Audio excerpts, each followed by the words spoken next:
Wendy Suzuki, an award-winning neuroscientist with a deep appreciation for the rewards and benefits of teaching, Wendy Suzuki discusses her research and the teachers who inspired her. Wendy Suzuki holds a faculty position in the Center for Neural Science at New York University, where she also runs an active research lab. Her research focuses on understanding the patterns of brain activity underlying long-term memory as well as the role of aerobic exercise in improving learning, memory, and cognition. How exciting to be here. What I want to try and do today is add to the amazing lineup of speakers today by bringing the brain into our discussion of the creative spark. And I want to do that by telling you about some of the newest research that I've been doing in my neuroscience research lab at New York University, asking the question, can aerobic exercise, that is, can going to the gym actually improve your learning, memory, and cognition? I also want to address the question of whether increased aerobic exercise can also make you more creative.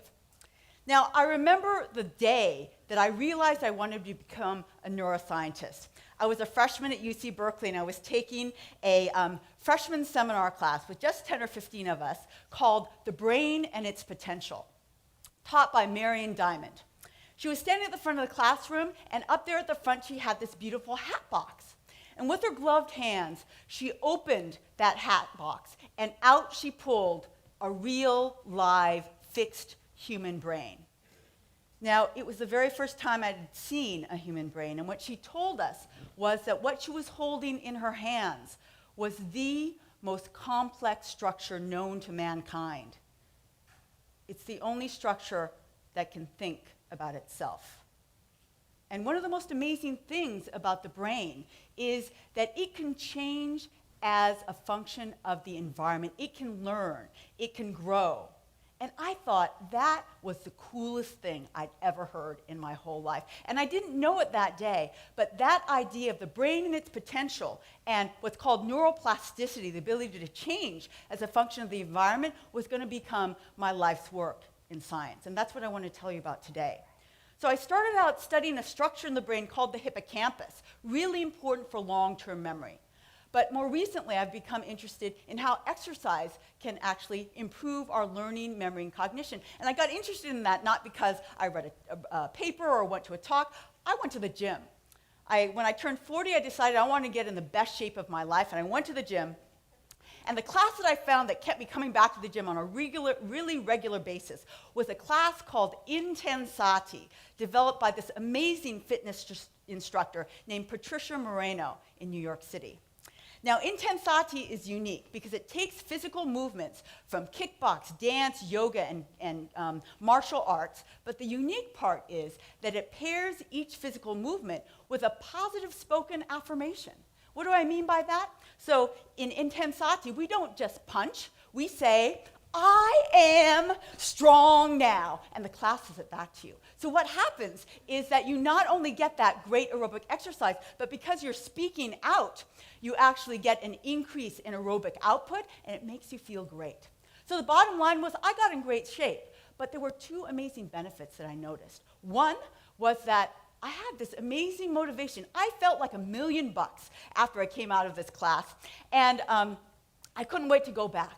And I thought, my gosh, Patricia Moreno is an amazing teacher to instill that kind of motivation.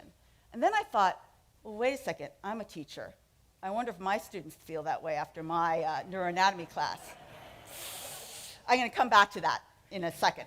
The second amazing benefit was that when I went back to work, when I started doing Intensati, I was writing a lot of grants, and I noticed that as I got more regular with the workouts, my writing got easier. I was able to make associations better. I was able to focus better. And I thought, this is amazing. I want to look at the neuroscience literature to understand what's going on. And I looked at the literature, a lot of new studies coming out, as well as looking at some of the older studies that had led to our current understanding. And when I looked at those, I found a very familiar name. That name was Marion Diamond. So she was not only my undergraduate advisor, but she was a real pioneer in neuroscience research and really one of the only women working in this field back in the late 1950s and 60s when she discovered that when you raise rats in what she called an enriched environment with lots of toys to play with, lots of other rats to play with, and they run around a lot, and you compared their brains to rats raised in what she called an impoverished environment with no toys, just a couple of rats in a small box. What you can do is measure their brain. You measure actually the thickness of that outer covering of their brain called the cortex. And what she found is that the rats raised in enriched environments had cortices that were actually thicker. Their brain grew as a function of this enriched environment. And later studies showed that exercise, the increased exercise that those rats were getting because they were running around a lot more, was a big factor in that brain change. So I thought, okay, this is an area that I really want to get to know. And as a professor, the best way to get to know a topic area is to teach a class. So I decided I'm going to teach a class at NYU called Can Exercise Change Your Brain? And I decided because I got inspired to do this because of exercise, I thought, wouldn't it be great if I could bring exercise into the classroom and not only teach students about what exercise is doing to their brain, but also teach them, kind of have them experience what exercise felt like. So I thought I could do this.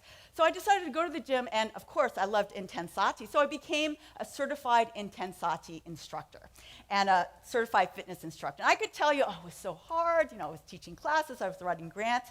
But the truth is, it was so much fun.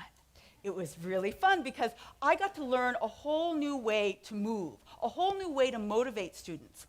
And at the same time, I stayed in great shape. So there was nothing better. So I had this class. I was going to teach an hour of aerobic exercise. I trained for 6 months to be able to teach in front of this class. I'd never done this before, but I thought it'd be fun. So teach an hour of aerobic exercise, an hour of Intensati, followed by an hour and a half lecture on the effects of exercise in the brain. But then I realized I had my first study right there. My students could be my subjects in my first study. All I had to do was test them cognitively at the beginning, at the end of the semester, and compare their performance to a class that didn't exercise and ask whether, in fact, exercise could improve their cognitive performance. So that's exactly what I did. And before I tell you what our prediction was and what our results were, I just want to take you back for a moment to September 7th, 2009, which was the first day of this Can Exercise Change Your Brain class. And it's seared in my memory, mainly because I was really scared and nervous. I give many, many lectures. I love giving lectures, but this one I was very nervous. Why? Because my goal was to actually try and inspire these kids to love exercise in the way that Patricia Moreno inspired me, but also inspire them to love neurobiology and the brain and plasticity, the way that Marion Diamond inspired me. So I had a pretty high bar, and I was pretty scared to step out in front of that classroom. But I have to say, I think the students were a little bit scared too. They'd never come to a class where the instructor came in workout clothes. They'd never sweated in front of their professor.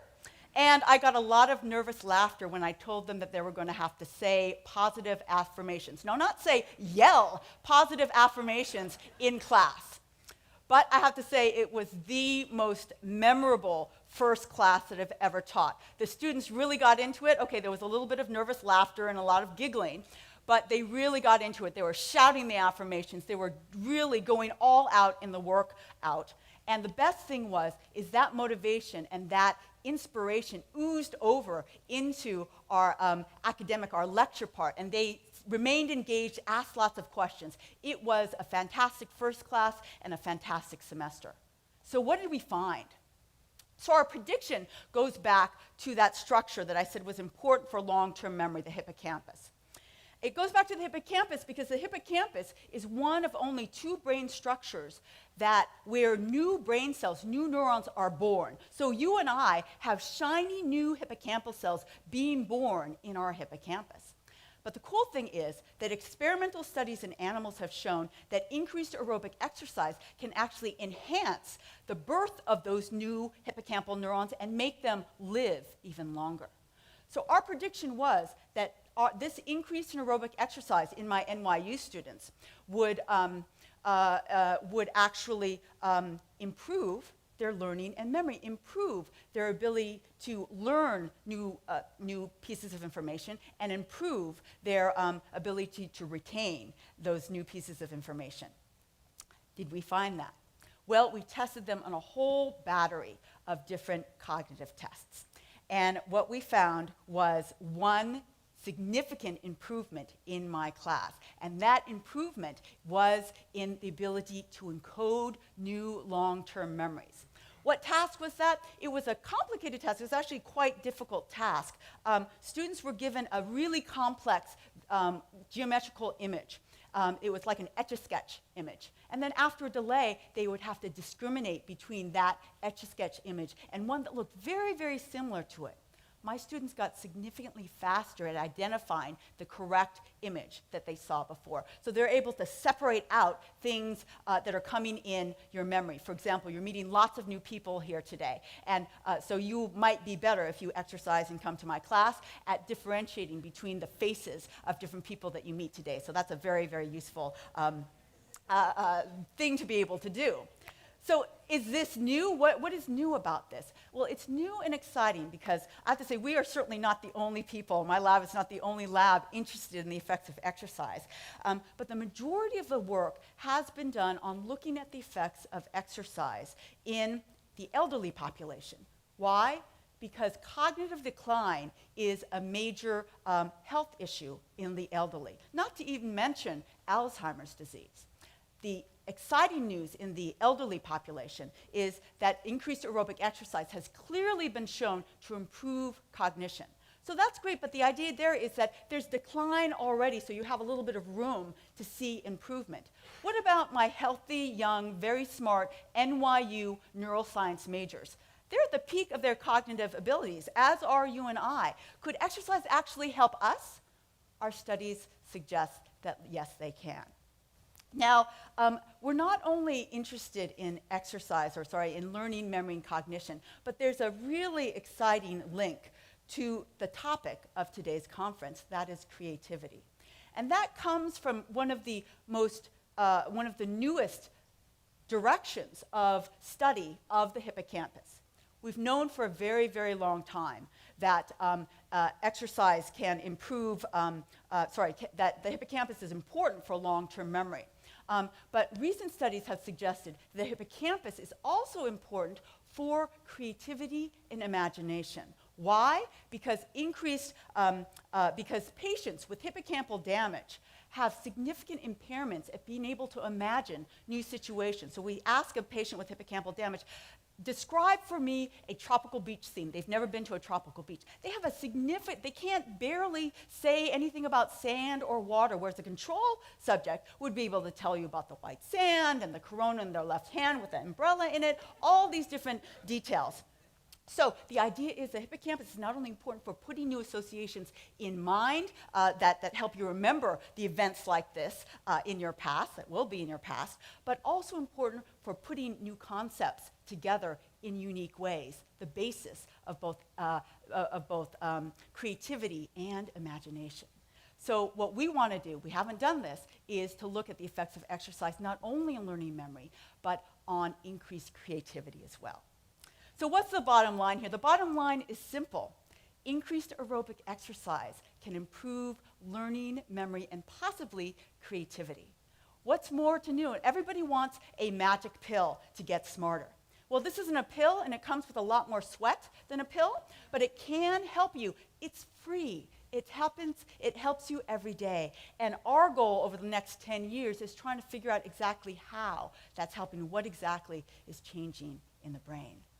So I only have one question for you. Who wants to go to the gym? Anybody? Okay, great. Thank you.